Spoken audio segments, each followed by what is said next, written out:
Eu quero que você pense em tudo que você passou, coisas boas e ruins. Eu quero afirmar para você, eu quero que você pense em todos os processos que você passou ao longo da sua vida, processos que acrescentaram e processos que tiraram coisas de você, processos que te abraçaram e processos que te expulsaram, desprezos e rejeições. E Deus manda eu te dizer: não existem acasos. Abra sua Bíblia então em 1 João capítulo 2, versículo 19. 1 João, primeira carta de João, capítulo 2, versículo 19. Diz assim o texto: eles saíram do nosso meio, mas na realidade não eram dos nossos. Pois se fossem dos nossos, teriam permanecido conosco. O fato de terem saído mostra que nenhum deles era dos nossos. Curva a sua cabeça. Deus da nossa vida, Deus, esse é um momento muito sério, porque a nossa vida agora, ela está dependendo da tua voz. Nós precisamos de ti, Senhor. Saímos de nossas casas porque precisamos de ti, porque o que o Senhor tem para me dar, ninguém pode dar. O que o Senhor pode me fazer viver hoje, não há marido, esposa, filho, namorada, namorado, ninguém pode me dar o que o Senhor pode. E eu te peço, Senhor, fala conosco. Estamos aqui abertos para te ouvir. Traga o céu para cá, em nome de Jesus. Amém. Existem pessoas ao longo da sua vida que vão tentar se afastar de você, que vão tentar romper relações com você. E quando isso acontecer, contrariando os teus sentimentos, você precisa aprender a deixá-las ir. Não é uma decisão fácil, não é uma decisão tranquila, mas eu afirmo que quando alguém tentar se afastar de você, o caminho bíblico para isso é: deixe ir, não insista. Quando alguém se afastar de você, mesmo que a sua alma gritar, mesmo que o seu coração pegar fogo, o caminho bíblico para isso é: deixe ir, não insista. Porque Deus, quando pensou em mim, não pensou em um ser que implora para um outro ser igual a mim ficar comigo.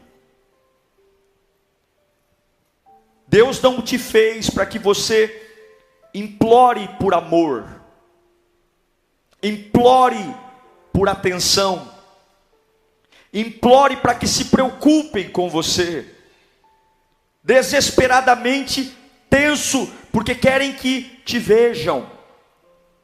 Não, quando alguém se afastar de você, deixe ir, não insista. Eu quero dizer para você: desliga o telefone, não veja o WhatsApp,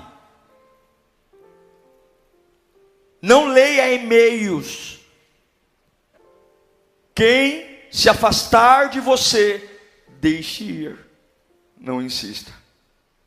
Não importa se foi maravilhoso, não importa quantos favores fez para você há 20 anos atrás, 30 anos atrás, não importa quão atraído você esteja por essa pessoa, não importa quão apaixonado você esteja, não importa se essa pessoa em algum momento da sua vida fez muito por você, se ela decidir se afastar, deixe ir, não insista.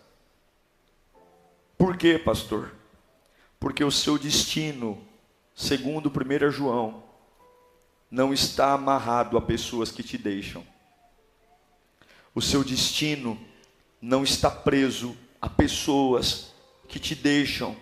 E se o seu propósito não é alimentado por Deus, mas alimentado por quem vai e por quem fica, você nunca vai chegar a lugar nenhum. Seu destino não está preso a quem te deixa. Eu vou ler de novo. 1 João 2,19. Eles saíram do nosso meio, mas na realidade não eram dos nossos. Porque se fossem dos nossos, qual é a característica, qual é o sinal que eu sei quem é meu? Fica. Permanece. E eu sei quem não é meu, porque sai. Nós que somos extremamente românticos,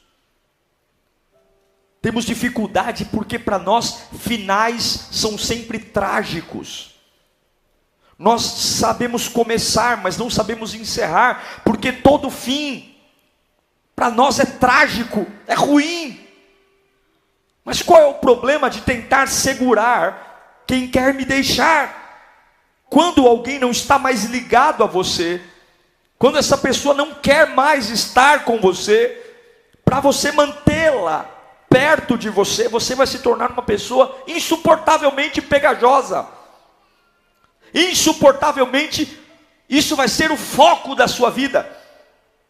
Você vai se tornar uma pessoa que por mais que você se esforce, não vai conseguir, e vai se tornar alguém sem valor, que vai anular tudo que Deus fez em você, e você jamais conseguirá.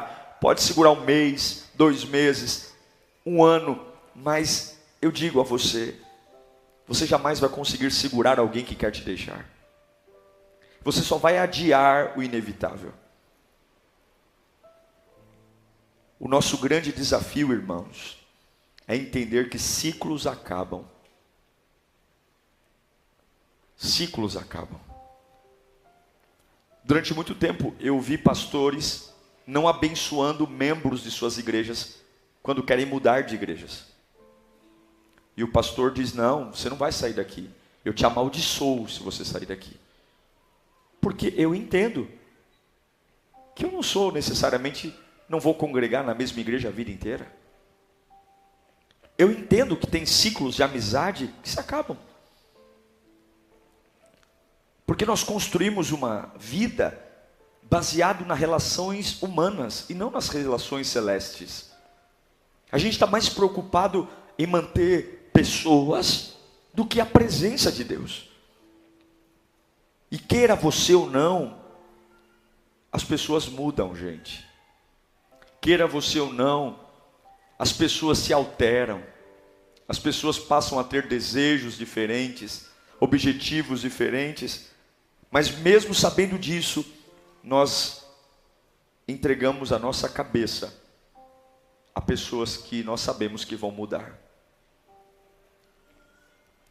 A gente faz o marido de fonte, a gente faz a esposa de fonte, a gente idolatra os nossos filhos, a gente faz da nossa renda o nosso baluarte, nós colocamos a nossa vida na mão de quem muda, na mão de quem se altera, na mão de quem pode ir embora. Tudo porque nós temos uma cabeça de criança. Paulo vai dizer para nós em 1 Coríntios 13:11, que quando eu era menino, eu falava como menino, pensava como menino, raciocinava como menino, mas quando me tornei homem, deixei para trás as coisas de menino. E eu pergunto, será que todo esse sofrimento, quando os ciclos terminam, é um drama atrás do outro, é uma crise emocional atrás da outra? Será que toda essa crise não é porque eu sou uma criança?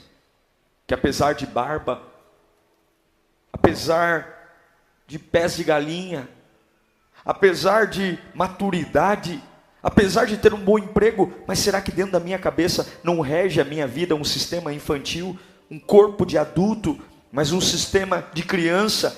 E como resultado, tudo para mim é romance. Todas as amizades são eternas, tudo que eu estabeleço é eterno.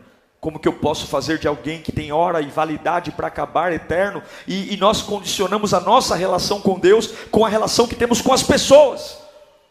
Se a minha relação com as pessoas vai bem, a minha relação com Deus vai bem, mas se a minha relação com as pessoas não vai bem, e deveria ser o contrário. Eu sou bem resolvido, eu vivo com as mãos abertas, porque eu dependo daquele que não muda, ontem, hoje e sempre. E eu vou te dizer, nem todas as pessoas que te deixam são vilões, nem todas as pessoas que te abandonam são vilões. Tem pessoas que o WhatsApp é uma ferramenta muito bacana, porque todo mundo sabe quando recebe mensagem, é ou não é? Todo mundo sabe. Todo mundo sabe quando recebe mensagem. Mas nós escolhemos o tempo que respondemos para cada uma das pessoas. Há pessoas que a gente vê a notificação e não nos dá nenhum interesse em responder. Muito pelo contrário, a gente fala, meu Deus, o que está me chamando? E tem outras pessoas que na hora você responde. Eu digo para você, eu meço muito de quem quer estar perto de mim, quem não quer estar perto de mim, por resposta de WhatsApp.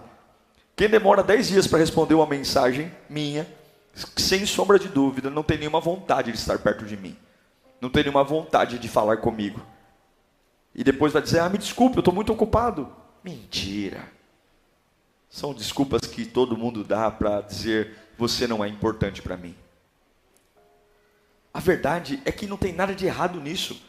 Porque em algum momento da vida de alguém, eu posso deixar de ser importante para ela. E isso não torna essa pessoa uma pessoa ruim. Simplesmente ela está vivendo uma outra batalha, uma outra guerra. Sou eu que sou romântico, que quero ser importante para todas as pessoas e quero que todas as pessoas sejam importantes para mim. Não, eu vou te dar um exemplo. Em Ruth capítulo 1, versículo 14. A Bíblia diz, elas então começaram a chorar bem alto de novo. E depois Orfa deu um beijo de despedida em sua sogra. Mas Ruth ficou com ela. Essa é uma história linda. Noemi, uma senhora casada com um homem chamado Elimeleque, há uma fome em Belém. E por conta da fome, eles decidem ir para a cidade de Moabe. Viver lá, achando que lá teriam melhores condições financeiras. Ela vai para Moabe, os filhos vão, os filhos crescem. E os filhos se casam com 2 moabitas, Ruth e Orfa. Mas em um determinado momento, aquela mudança de cidade que era para o bem da família, se torna um inferno. Porque a Bíblia não dá muitos detalhes, mas o marido da Noemi, o Elimeleque, morre. E logo depois do casamento dos 2 filhos, os 2 filhos de Noemi também morrem. E agora Noemi tem ela e 2 noras. E nesse momento a Noemi olha para as 2 noras e diz, olha, eu vou voltar para minha terra Belém. Eu sou velha, eu não tenho como gerar filhos. E ainda que tivesse que gerar filhos, até eles crescerem e terem idade de casar com vocês já estariam velhas. Então faz o seguinte, fiquem aqui em Moabe. Eu autorizo vocês a se casarem de novo e eu vou voltar para minha terra e está tudo bem. É assim. Só que uma das noras, a Orfa, chora e diz para a sogra, beleza, eu vou me despedir da senhora e eu vou ficar aqui em Moabe. E a outra nora, a Ruth, olha para a sogra e diz, não, eu não vou deixar a senhora. O teu Deus será o meu Deus, o teu povo será o meu povo, não peça que te deixe. 2 noras, eu já vi pastores pregando, dizendo que Orfa estava endemoniada. Que isso, como é que Orfa abandonou a sogra? Mas eu preciso entender que algumas pessoas terão a história delas interrompida na minha história, para viver outras fases, para viver outros propósitos. Nem todas as pessoas que estão comigo agora terminarão a história comigo, e eu não posso ser dramático. Eu não posso ser uma pessoa tão espiritualista, de ver demônio em tudo, porque os planos de Deus são insondáveis. Então tem muita gente que num determinado momento da sua vida, a história dela não vai fazer parte da sua história, e por mais que vocês tentem marcar encontro, almoço, vamos no shopping, não vai dar mais liga, porque não tem mais assunto. Já viu amigo de longa data, que você marca encontro, ai vamos junto, vamos conversar, vamos, aí quando vocês se encontram, aquele encontro tão esperado, senta para conversar, o assunto não rende, o assunto não flui, um cumprimenta o outro, um mostra o filho para o outro, mas não tem mais nada em comum. Por quê? Porque a história de um já foi para o outro. Eu quero que você entenda que Orfa não era uma má pessoa, só que a história dela acabou na história de Noemi. E eu pergunto para você, você tem que saber, ou você sabe quando a história de alguém termina na sua história, para você não ficar tentando ressuscitar aquilo que acabou. Você tem que saber que nem todos vão ficar para sempre com você. E é por isso que você não pode condicionar a sua relação com Deus com quem está com você. Se você chegou na Lírio porque um amigo te trouxe, agradeça a esse amigo, fale para ele obrigado por ter me apresentado a Deus, mas a minha relação com Deus não precisa mais de você, porque o dia que esse amigo desviar, o dia que esse amigo mudar de cidade, você não vai se perder. Se você está aqui hoje porque alguém tem realmente se desdobrado, facilitando a sua vida, te dando carona, te ajudando, te aconselhando, é muito bom quando alguém cuida da gente. É ou não é? É muito bom quando alguém se preocupa com o meu bem-estar. Mas eu não posso afirmar para você que essa pessoa vai estar sempre aí por você. Pode ser que ela faça uma outra amizade.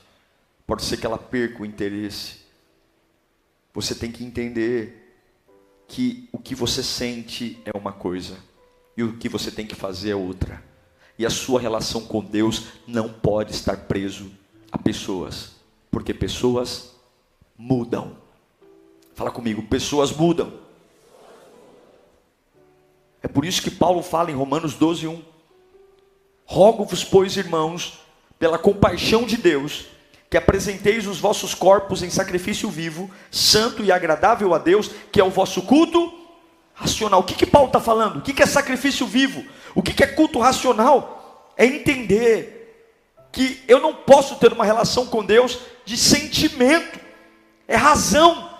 Obrigado pelas pessoas que me ajudaram, obrigado pelas pessoas que me impulsionaram, obrigado por quem visitou a minha vida, quem ligou, mas a partir de hoje, se ligar ou não ligar não importa, se for me buscar em casa ou não, não importa, se quer sentar do meu lado na igreja ou não, não importa, se vai me dar paz do Senhor ou vai virar a cara para mim, não importa. Eu preciso entender que a minha relação com Deus não pode passar pelo filtro da minha percepção das pessoas que caminham comigo, porque você vai ver que ao longo do tempo pessoas vão e pessoas vêm, e tudo isso é normal.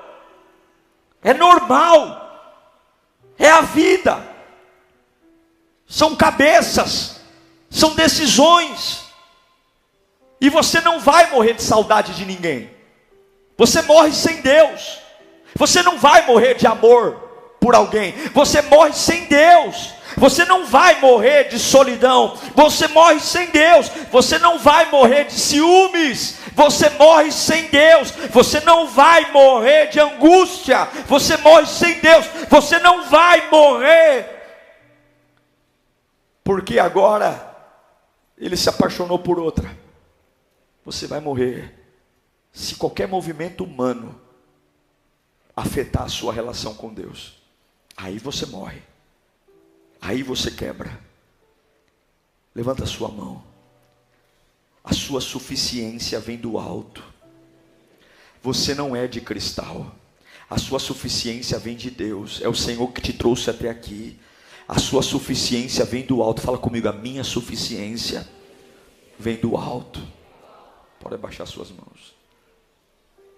Quando Noemi fica com Ruth, o plano, eu não sei o que aconteceu com Orfa, Mas eu sei que o plano de Ruth em Deus e Noemi se cumpriu. Então eu não estou dizendo para você ser frio. Eu não estou dizendo para você não se entregar a uma amizade. Eu não estou dizendo para você não olhar para uma pessoa e ser extremamente reservado. Não estou dizendo isso. Eu estou dizendo, não entregue somente uma coisa, o seu coração. Porque se você entregar o seu coração, é porque na sua cabeça tem uma certeza: essa pessoa vai permanecer para sempre. E não vai. Não vai. Eu repito para você: pessoas importantes vão e vêm, e tudo bem. Quando alguém se afastar de você, deixe ir, não insista. Se você não fez nada, deixe ir. Qual é o ensinamento de Deus em Lucas 15? O filho mais novo quer ir embora. Não quer ir embora? Quem conta essa parábola? Jesus. O filho mais novo diz ao pai: pai, eu quero ir embora. O pai não marca um jantar. O pai não marca uma conversa. O pai simplesmente dá o que o filho pede. É uma parábola muito pesada. Porque aparentemente parece que o pai não ama o filho. Porque para nós amar é agarrar. Amar é segurar. Mas um dos princípios do amor é o respeito. Um dos princípios do amor é o livre-arbítrio. O filho olha para o pai e diz: eu quero ir embora. O pai diz: está aqui a sua parte na herança. Eu te amo, mas faça. Vá. Vai viver sua vida. A Bíblia diz que o pai aguarda a volta do filho. Mas o pai não sai de casa para buscar. Ele não sai. Ele não vai. Ele deixa o filho viver. Ele deixa o filho fazer suas escolhas. E a Bíblia diz que quando o filho cai em si, comendo lavagem que eram servida aos porcos, e deseja voltar, a Bíblia diz que o pai está lá de braços abertos. Mas aonde o pai está? Na casa.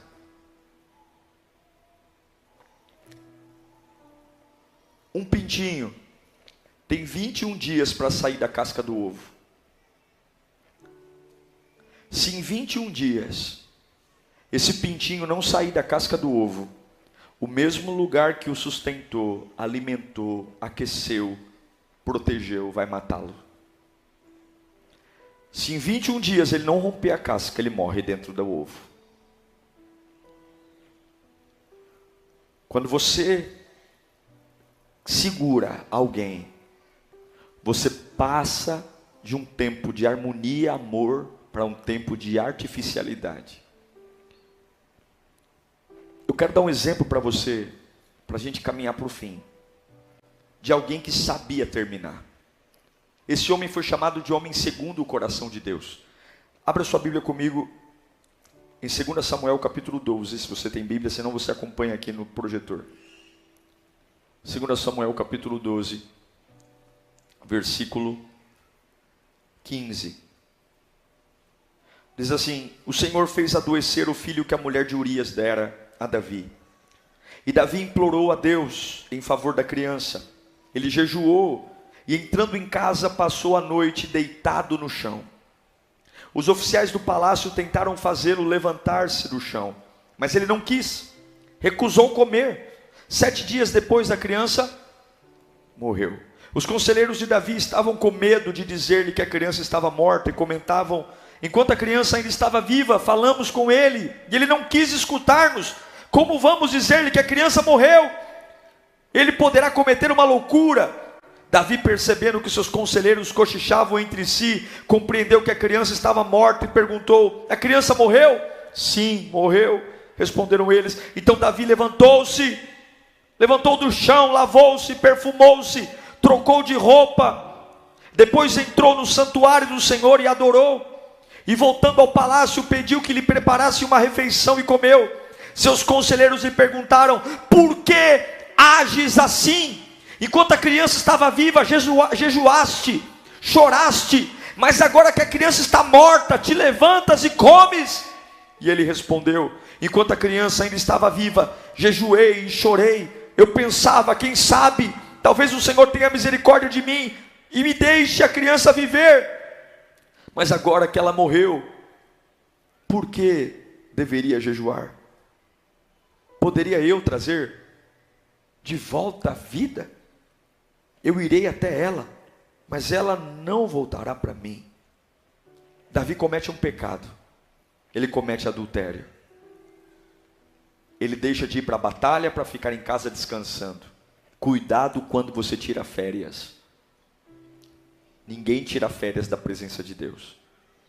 Ele vai para a sacada do palácio, vê Betseba tomando banho, tem desejo sexual por ela, manda trazê-la, ele é o rei, manda trazer, ele se deita com ela e pronto. Uma noite foi suficiente, ela engravidou. Ela engravidou. Ele manda matar o marido dela, que está no campo de batalha. Ele passa um pano. Ele agora tenta disfarçar que o filho que está na barriga não é do homem que morreu, é dele. Mas o profeta Natã vai até o palácio e diz assim: ó, Deus sabe o que você fez. Deus sabe. Você está tentando criar uma situação aqui para sair melhor. Deus sabe. E Deus vai te punir. Essa criança vai nascer viva, mas ela vai morrer. Davi desaba. A criança nasce, e nasce doente, muito doente. Davi tira a coroa. Davi veste pano de saco. Davi não vai para o trono. Davi não quer reinar nesses dias. Ele se sente o pior dos homens. Ele não toma banho, ele não come, ele não bebe, ele fica deitado no chão. Então, o estado de Davi é tão deprimente que os empregados do palácio dizem: ele vai morrer.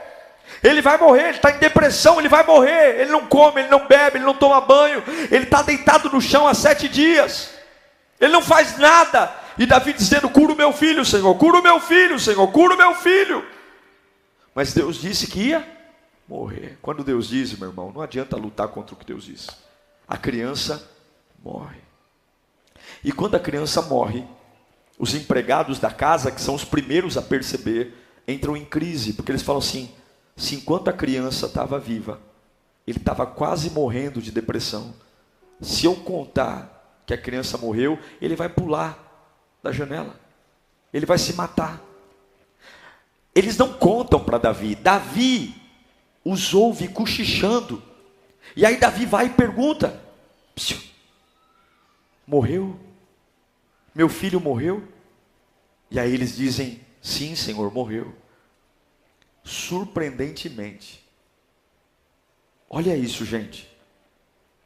Davi diz: preparem o meu banho, preparem minha refeição, tragam de volta as minhas vestes reais, tragam a minha coroa, porque eu vou voltar para o trono. Eles perguntam: por quê? Por quê? E ele diz: porque se Deus encerrou algo, não tem o porquê eu manter vivo o que Deus encerrou. Quantas coisas Deus encerrou na sua vida e você ainda se recusa a lavar o rosto? Quantos assuntos Deus já matou na sua vida e você se recusa a voltar a comer? Quantas coisas Deus encerrou? Você tem que saber quando Deus termina algo. Você tem que saber quando Deus termina algo. Oh, meu Deus do céu, como é difícil isso, mas como ao mesmo tempo é precioso. Eu quero dizer que não tem acasos. Nada acontece por acaso. Se te deixou, não foi um acaso. Se morreu, não foi acaso. Se parou de falar com você do dia para a noite, não foi acaso. Não tem acidentes por acaso, não. Se você não consegue encontrar uma resposta, faça como Davi: é a vontade de Deus. E se é a vontade de Deus, eu vou lavar o rosto, eu vou me perfumar, eu vou pentear meu cabelo e vou retomar a minha vida. E o coração está quebrado, o coração está em frangalhos, o coração está em luto. Mas eu entendo que quando Deus encerra um assunto, eu também tenho que encerrar. Se Deus disse não, é não. E quem é que sabe o melhor? E quem é que tem o governo? Repita comigo: não existe acaso.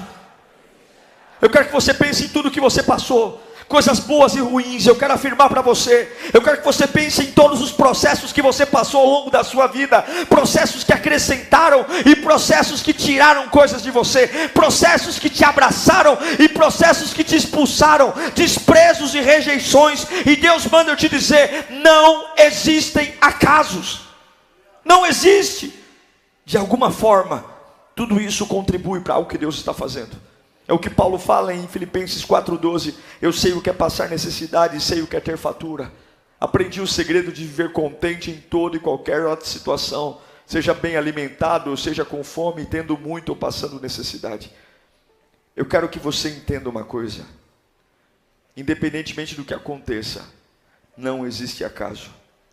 Se a sua vida estiver no altar, se você estiver conectado com Deus, não tem inferno, não tem demônio, não tem nada que vai mudar o plano que Deus tem para a sua vida. E muitos planos que Deus tem para você incluem despedidas. Muitos planos que Deus tem para você incluem adeus, tchau. Eu quero afirmar que até mesmo os momentos mais dolorosos na sua vida, Satanás vai dizer que Deus errou. Satanás vai dizer que a sua oração nunca valeu de nada. Mas eu quero dizer que não foi um abandono. Deus manda dizer para alguns que estão aqui: o diabo não tem a sua vida nas mãos. Ele não ganhou a sua vida. E você não está velho demais, não é tarde demais. Deus sabe as suas limitações. Deus tirou leite de um seio de uma mulher idosa para alimentar uma criança. Deus pode fazer tudo. Eu me lembro de uma mulher na Bíblia. Você está comigo aí? Deus está falando com você? Essa mulher chamava Rispa. Era a mulher de Saul. Saul foi o primeiro monarca, o primeiro rei de Israel. Mas havia uma dívida com os Gebionitas. Os Gebionitas vêm, pegam os 2 filhos de Rispa e matam. Só que na hora de enterrar, isso está lá em 2 Samuel capítulo 20, depois você lê. Na hora de enterrar os meninos, Rispa diz que não, ela não quer enterrar. Ela coloca o corpo dos meninos em cima de uma pedra e ela fica ali velando o corpo dos meninos por dias. A Bíblia conta que as aves carniceiras começavam a, por conta do mau cheiro, dos corpos em putrefação, as aves carniceiras começavam a voar e tentar pousar nos corpos em putrefação, e ela passava o dia inteiro enxotando as aves de rapina, as aves carniceiras, os abutres, os corvos, tudo porque ela decidiu implementar um sistema de morte. Ela estava prolongando algo que já tinha acontecido.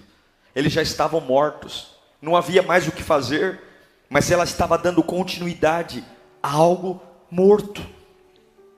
Gente, acorde! Acorde! Acabe hoje com todos os sistemas de morte da sua vida. Morreu, enterre. Mas pastor, como que eu posso ser frio assim? Não é uma questão de frieza ou não, é uma questão de sobrevivência. É uma questão de seguir em frente, porque as promessas de Deus para você está relacionado àquilo que Deus te deixou. Deus não vai usar nada que você não tenha. O que Deus tem para fazer em você está aquilo que está nas suas mãos. E Ele vai tirar despedidas, sepultamentos, portas fechadas. Ninguém gosta de ouvir uma mensagem como essa, porque nós queremos ganhar, nós queremos portas abertas, nós queremos mar se abrindo. Ninguém quer ouvir que eu tenho que perder para ganhar, que eu tenho que aceitar a perda, que eu tenho que deixar ir. Ninguém quer ouvir, mas muitas vezes a sua vida está uma porcaria, não porque falta algo, mas porque tem muita coisa nela. É o excesso que te mata. É o excesso de histórias, é o excesso de situações, é o excesso de mágoa, é o excesso de administrar. Você não tem sequer identidade mais, porque vive pisando em ovos, Porque se fala um pouquinho mais alto, o marido vai embora de casa. Porque tem medo do filho ir embora de casa, então o filho pinta e borda. Porque no emprego tem medo de ser demitido, então todo mundo faz cocô na sua cabeça. Porque na vizinhança você quer ser amado por todo mundo, então vive como uma escrava dos outros. Até quando você vai manter essa vida artificial? De estar rodeado por milhares de gente, de pessoas, ao preço de morrer. Eu amo Gênesis capítulo 13, versículo 14. Leia comigo. 1, 2, 3, vamos lá. Vírgula. Só, até aí. Quando foi que Deus disse o que queria para Abraão? Quando foi? Por que a Bíblia relata isso? Porque a companhia de algumas pessoas da minha vida pode interromper o que Deus tem para falar para mim. Deus só disse para Abraão a vontade dele quando Ló foi embora. Quando as pessoas erradas saírem da sua vida, coisas certas vão começar a acontecer. Quando os Lós forem embora, você vai perceber que Deus vai fazer. E rupturas têm que ser efetivas. Abraão diz para Ló: meu sobrinho, é tio e sobrinho, ambos ficaram muito ricos. Os pastores começaram a brigar porque tinha muita ovelha. E Abraão fala assim: se você for para a direita, eu irei para a esquerda. Se você for para a esquerda, eu irei para a direita. Algumas pessoas me procuram aqui na igreja dizendo: pastor, eu amo tanto uma pessoa que eu acho que eu vou morrer. Porque nós temos um péssimo hábito de falar algo com a boca e querer outro com o coração. A pessoa diz: eu não quero mais, eu não quero mais, eu não quero mais, eu não quero mais. E o coração diz: eu quero, eu quero, eu quero, eu quero, eu quero. E Deus não leva em conta o que você fala, Deus leva em conta o que você sente aqui dentro. Quando você precisa romper, você tem que aprender a romper de verdade. Um dia o meu pastor, que já é falecido, me ensinou uma coisa. Algumas pessoas ficavam cobrando ele, por que ele não visitava alguns membros que saíam da igreja. Ei pastor, por que o senhor não visita o fulano? E ele disse: eu tenho compromisso com quem fica, e não tenho compromisso com quem vai embora. Se eles foram embora, é porque eles não querem mais estar comigo. E é uma verdade. Essa mensagem é uma mensagem dura, porque ela é racional. Eu ouvi poucos aleluias e poucos glórias a Deus aqui. Isso não quer dizer que a mensagem não é boa, e nem que Deus não esteja falando com você. Mas isso nos faz pensar em quem a gente tem que lutar para ficar na nossa vida. Nos faz pensar em quem nós temos que de verdade chorar para estar conosco todos os dias. Para qual presença eu tenho que deitar no chão e me humilhar em posição fetal e dizer: não me abandone, esteja comigo de segunda a segunda-feira. Eu encerro dizendo que algumas separações são necessárias. Eu digo para você que quando as separações forem necessárias, só faça uma coisa: mantenha a presença de Deus na sua vida. E tenha o dom do adeus. O dom do adeus é um dom que você tem que ter. Não é porque você tem ódio das pessoas, não é porque você é frio. Não, não, não, não. Eu tenho o dom do adeus porque eu temo a Deus. E eu sei que o que Ele quiser que eu tenha, Ele me dará. E o que Ele quiser tirar da minha vida, Ele vai tirar.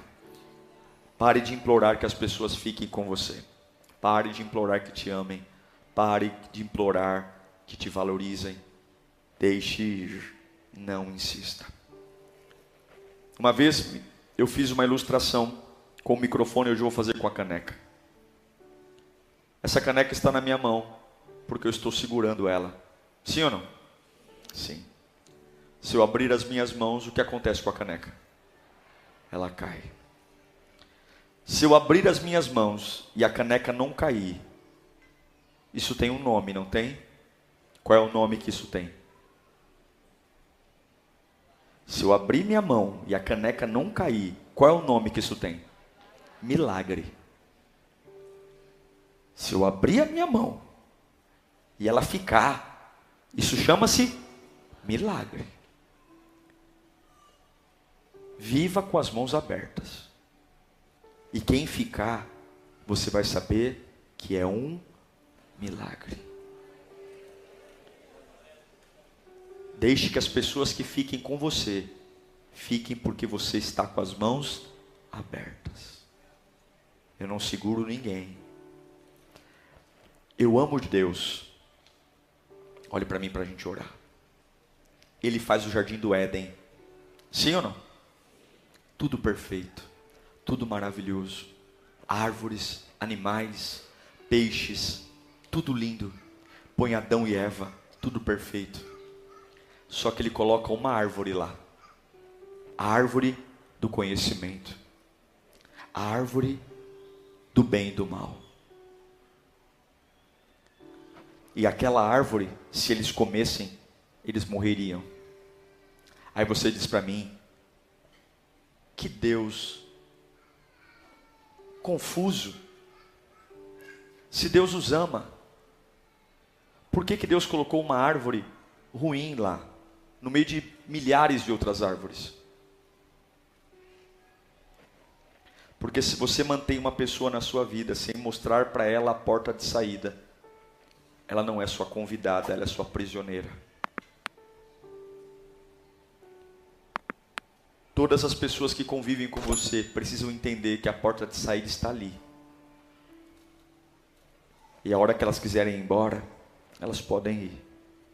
Porque a minha suficiência vem de Deus, não vem do homem. Eu amo Carla, mas minha suficiência não vem de Carla. Eu amo Júlia, mas minha suficiência não vem de Júlia.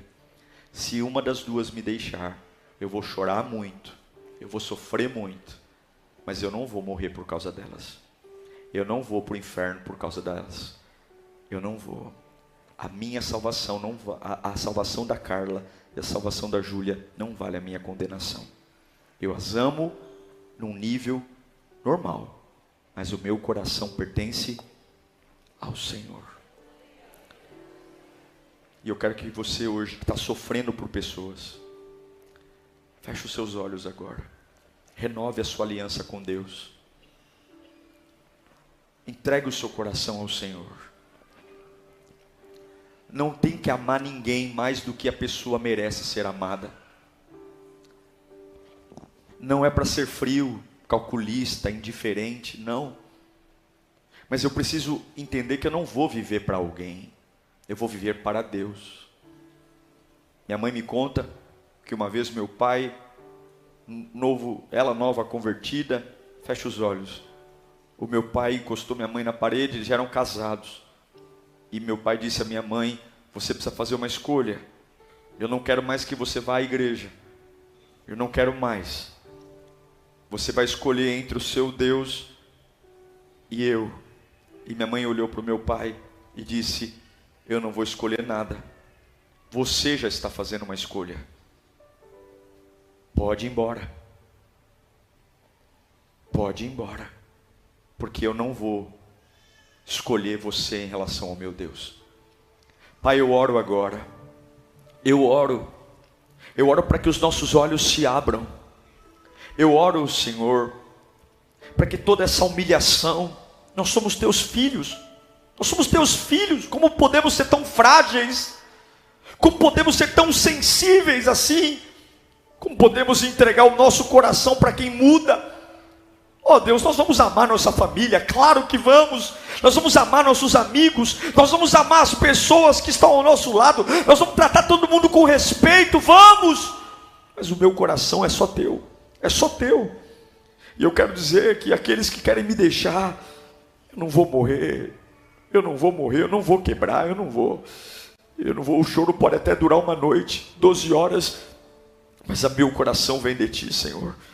Pai, nós queremos alinhar nossa dependência em ti, nós queremos declarar que o Senhor é a nossa força, o Senhor é a nossa alegria, o Senhor é o nosso baluarte, O Senhor é a nossa razão de viver. O Senhor é o nosso amado. O Senhor vai falando com Deus agora. Vai entregando para Ele o seu coração.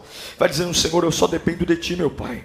Senhor, eu dependo de Ti. Vai olhando para todas as situações que estão fedendo na sua vida, fedendo porque você não enterra. Vai olhando para todas as pessoas que você está mantendo na sua vida, porque você amarrou, porque afinal de contas você faz tudo o que elas querem. A sua vida virou um inferno, porque você se anulou completamente. As pessoas te chantageiam, as pessoas brincam com as suas emoções, porque elas sabem que você tem medo que elas vão embora, e porque elas sabem que você tem medo, então elas te torturam, elas te humilham, elas te exploram as suas emoções, exploram o seu dinheiro, brincam com você.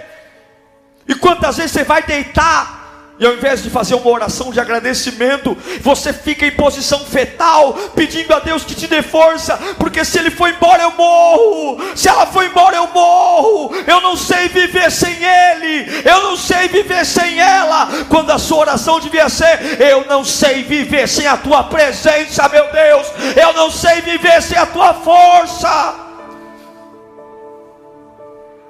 Pare de idolatrar pessoas. Pare de idolatrar pessoas, idolatre o teu Deus.